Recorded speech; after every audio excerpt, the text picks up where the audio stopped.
Madame, Monsieur, bonjour. Vous suivez l'édition de 6h30 sur RTI 1.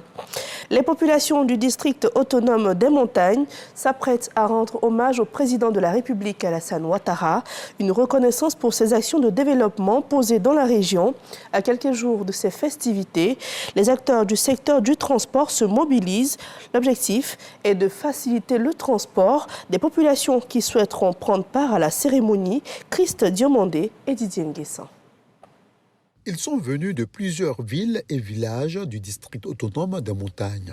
Ces transporteurs du Guémon, Tonkbi et Kavali ont répondu à l'appel de Diaby Ibrahim, directeur général du Haut Conseil du patronat des entreprises de transport routier. Nous sommes venus rencontrer nos camarades transporteurs de toutes les localités qui composent donc ce grand district pour qu'au soir du 14 septembre 2024, la mobilisation soit parfaite et les populations soient transportées en toute sérénité et retournent chez elles après avoir fait cette grande fête qui va donc rendre hommage au président de la République. Nous lançons donc un appel à l'ensemble des opérateurs du secteur du transport du district des montagnes pour que, dans le cadre du transport des populations, vous veniez à Djiglo, de leur transport pour retourner à leur lieu d'habitation, les transporteurs soient à la hauteur de la confiance qui leur a été donc placée. Et je peux vous dire que nous allons relever ce défi. À l'ordre du jour, se rendre disponible pour convoyer la population à la cérémonie du 14 septembre prochain à Guiglo. Pour les acteurs du transport conviés, c'est un message bien perçu et le challenge sera relevé. Nous avons l'obligation, en termes de reconnaissance vers le président, pour lui dire merci, pour organiser le 14 à Guiglo à 100% du côté du transport, qui est notre milieu. Nous allons mettre les bouches d'eau pour faire tout possible pour que ça réussisse. Les transporteurs sont déjà prêts. Nous sommes en train de s'organiser pour le 14, pour dire merci au président Alassane Ouattara pour le bienfait qu'il fait pour les transporteurs. Les transporteurs du district autonome des montagnes se disent reconnaissants des actions de développement du président de la République, Alassane Ouattara. Ils entendent sensibiliser toutes les différentes bases afin de réserver un hommage aux bâtisseurs de la Côte d'Ivoire moderne dans le Kavali. Ils sont au nombre de 40, ces parlementaires africains présents sur le territoire ivoirien. Ils prennent part depuis hier à des assises en vue d'harmoniser les actions pour lutter efficacement contre le changement climatique. Konaté Moussa. Avancée de la mer, désertification, quelques conséquences du réchauffement climatique. Le sujet préoccupe des parlementaires africains réunis à Abidjan. Le changement climatique est une réalité et c'est une donne qu'il faut prendre en compte dans toutes les politiques, dans tous les programmes et dans tous les projets que nous mettons en œuvre aujourd'hui. Je viens de congé parlementaire dans mon village où ça fait 7 mois, il ne pleut pas.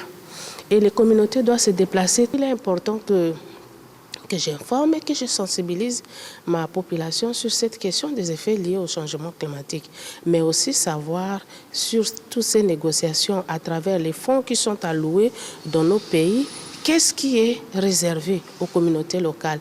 Vous voyez que tout est déréglé. Parlant même de la pluviométrie, on ne maîtrise plus rien. Alors donc, il est important que les parlementaires africains unissent leurs forces. S'unir afin d'harmoniser les initiatives contre les effets dévastateurs du changement climatique. L'engagement des parlementaires bénéficie du soutien du groupe africain d'appui aux experts négociateurs, Agnès. Les parlementaires doivent s'assurer que les engagements que les gouvernements ont pris au plan international et au plan national puissent être effectivement mis en œuvre. Ils doivent faire en sorte que les dotations budgétaires nécessaires pour pouvoir lutter contre le changement climatique puissent être effectivement approuvées. Et ils doivent s'assurer que tout ce qui sera fait a un impact réel sur les populations. Les assises d'Abidjan pourraient être le point de départ pour de nouvelles décisions des parlements africains. Les engagements sont pris par nos gouvernements. Et c'est par la suite que ces engagements-là sont présentés au Parlement. Mais au moment des négociations, les parlementaires ne sont pas là. Notre souhait est que aussi, à la fin de ces travaux, nous puissions exprimer cela, de voir que dans les délégations gouvernementales qui vont négocier tous ces accords-là, qu'il y ait des parlementaires pour que nous soyons aussi au départ et non seulement à la fin du processus. Nous allons prendre un certain nombre de résolutions que nous allons transmettre aux différents gouvernements, mais aussi à la coalition sur le changement climatique et le développement en Afrique. Renforcer le rôle des parlements dans la mise en œuvre des engagements nationaux et internationaux en matière de gestion du changement climatique. C'est le thème de ces travaux qui se tiennent sur 3 jours avec la participation d'une quarantaine de parlementaires membres des commissions en charge des questions environnementales. Les épreuves pour intégrer les établissements de l'enseignement technique ont démarré hier. Le lancement de ces compositions a été l'affaire du représentant du ministre Kofi Nguessan. Et cette année, les candidats sont au nombre de 27 958 pour 15 000 places disponibles. Ismaël Deo et Dangui Dangui. À peine 7 heures du matin, les candidats au concours d'entrée dans les établissements publics de l'enseignement technique, de la formation professionnelle et de l'apprentissage arrivent, chacun à son rythme, dans la cour du lycée technique. Une vérification des salles de classe est faite dans un premier temps avant la phase de composition. Au menu, 4 épreuves, culture générale, mathématiques, anglais et français. Des phrases, il faut dire si c'est des phrases déclaratives. Pour moi, c'est abordable et je suis confiante. Je ne suis pas trop stressé, comme ça fait ma 2e fois de passer. C'est français et puis culture générale. Ce sont les verbes et puis bon. Venu s'assurer du bon déroulement des épreuves, le directeur de cabinet de la tutelle invite les candidats à aborder les épreuves dans la sérénité et la rigueur. Il y a environ 15 000 places qu'on offre, donc c'est à peu près la moitié des candidats qui seront retenus. Donc nous demandons aux candidats d'être sereins et de composer dans la quiétude. Et on demande aussi aux surveillants d'être vigilants parce que quand même nous sommes à des concours et ces concours ont pour objet de sélectionner les meilleurs parmi tous ceux qui se sont présentés. Le certificat d'aptitude professionnelle, le brevet de technicien supérieur industriel et tertiaire sont les diplômes délivrés dans ces établissements. Pour cette année académique 2024 et 2025, ils y sont 27 958 candidats en lice. Les résultats, quant à eux, sont attendus pour le mercredi 12 septembre 2024. Rendons-nous dans la sous-préfecture de Galébré. Les journées de développement socio-culturel de Nigbawa ont eu lieu le week-end dernier, une initiative de l'association des femmes de la localité. Ces journées sont organisées afin de faire la promotion de la paix et le vivre ensemble. Kader Sogodogo.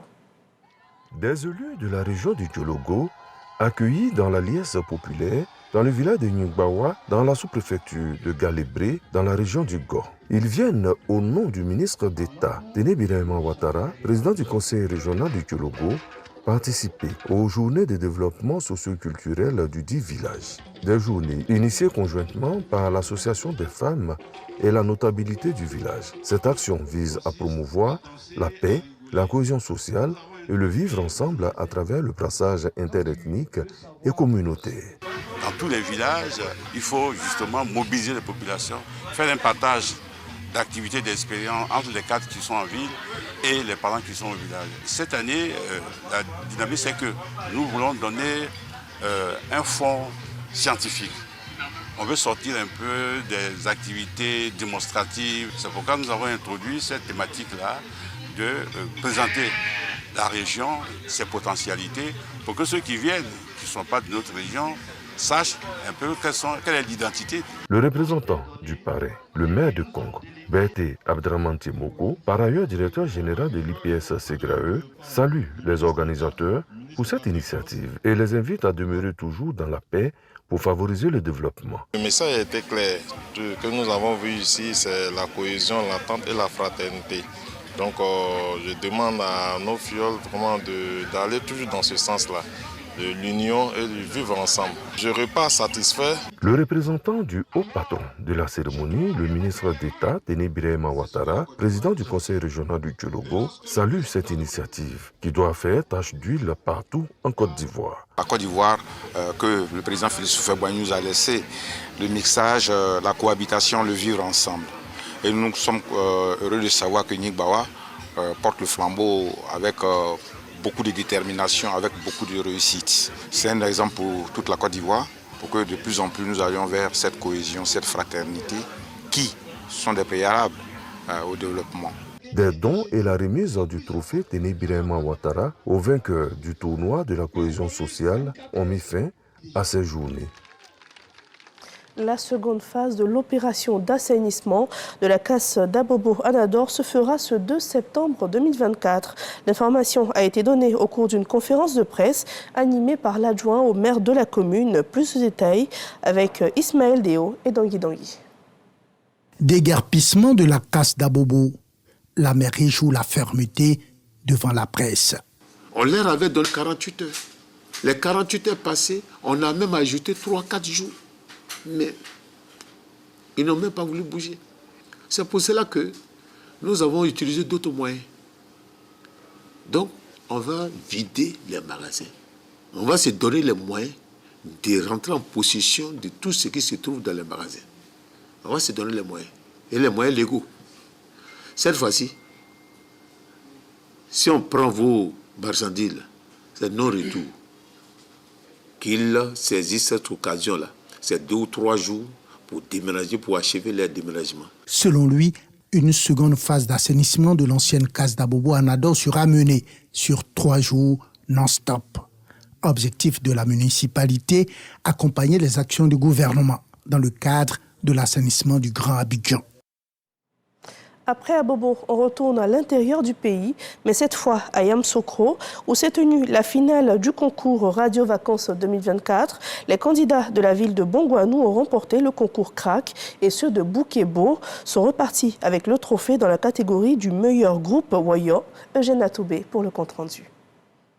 Dans la salle des fêtes de la mairie de Yamoussoukro, des supporters exultants avec des propos de triomphalisme sur des accents de boutade. Les agnés sur la terre des Baoulés ont pris le pouvoir, entendait-on dire. Des paroles pour accompagner la victoire de Bongouanou au concours CRAC de l'émission Vacances Culture, 10 de moyenne sur 12 face à 6 concurrents à cette édition 2024, avec la clé 250 000 francs CFA et un trophée. On ne s'attendait pas à ce résultat-là. Parce qu'à 2 jours, il nous a envoyé une nouvelle, on a grouillé, mais Inch'Allah, l'année prochaine, on va rafler tout. Pendant les vacances, on prend le temps avec les experts de la santé d'animer des conférences, des masterclass pour que les populations puissent savoir comment se comporter, comment se tenir, comment se soigner. Ça rentre dans la droite ligne même de ce que le gouvernement attend des populations. Vacances Culture, une émission de la RTI proposée par Radio Côte d'Ivoire qui comptabilise cette année 2024 10 ans de fidélité avec ses auditeurs et les populations dont la cible principale est la frange, comprise entre 12 et 30 ans. Par le canal de ce support de la RTI, les jeunes, mais aussi les populations dans leur diversité, sont instruites et édifiées sur les questions relatives au sida, au paludisme et au tabagisme. Des maladies, mais aussi des fléaux contre lesquels l'État de Côte d'Ivoire mène une lutte hardie à travers le ministère de la Santé, de l'Hygiène publique et de la couverture maladie universelle via des programmes nationaux que sont le PNLS, le PNLP et le PNLTS. Avec la RTI, un partenariat gagnant-gagnant et grâce auquel les messages d'information et de sensibilisation gagnent en portée. C'est une très bonne opportunité pour le ministère de la Santé parce qu'à travers la radio, elle permet de continuer toujours sa mission dans la sensibilisation des populations. Nous arrivons un peu à freiner l'avancée de ces 3 fléaux. Il faut vraiment encourager ces genres de missions. Non seulement ça permet aux jeunes d'être occupés et aussi de s'instruire et savoir beaucoup de choses, surtout les fléaux actuels, le sida, le tabagisme. Et puis même aussi le paludisme qui est récurrent. La RTI via Radio Côte d'Ivoire avec Vacances Culture a réussi le pari de susciter autour de ce programme radiophonique de vacances l'engouement collectif et l'implication des élus et cadres. L'engagement de leurs responsabilités a été reconnu à travers différents prix et récompenses. Outre le prix du meilleur groupe au CRAC, le prix du meilleur groupe Woyo a été décerné. Il a été remporté par Boukebo. Boukebo qui s'adjuge également le trophée de la meilleure organisation. Au chapitre de l'actualité internationale en Afrique du Sud, la magistrate Mandisa Maya a pris officiellement fonction hier à la Cour constitutionnelle. C'est la première femme à la tête du pouvoir judiciaire. Elle a été nommée par le président Cyril Ramaphosa. Elle occupait la fonction de vice-présidente de la Cour suprême d'appel avant cette nomination. Un peu plus loin, en Allemagne, c'est une première pour l'extrême droite. Le parti a remporté les élections en Thuringe pour un scrutin régional.